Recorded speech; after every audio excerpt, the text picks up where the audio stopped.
السلام علیکم دوستانو. د علماء سره محبت مونږ صرف د الله رب العزت د رضا دپاره کوو او دغه باره کې مولانا بجلیګر رحمه الله یو بیان تاسو ته سره شیر کوم. راځئ تاسو هم واورئ او خاص د الله د رضا دپاره د علماء سره محبت ساتئ. زما د فضل رحمان منځ کې څه اختلاف ما ورته وی چې واورئ اختلاف په دې راځي چې زه ټیکټ غواړم او رای نه کې اختلاف وي، زه وزارت غواړم رای نه کې اختلاف وي، زه پیسې غواړم اذان له مولا د خدا کانم راکړي اختلاف وي. خیال دې راغی؟ نو زما او د هغه منځ کې خو رشته صرف د خدای د رضا دپاره ده.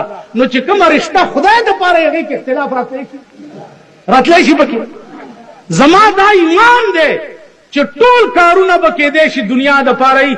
په خدای مې دې قسم وي چې د جمعیت ملګرتیا واحده ملګرتیا ده چې د خدای دپاره مولانا فضل رحمان صاحب سره کوم. واخر دعوانا ان الحمد لله.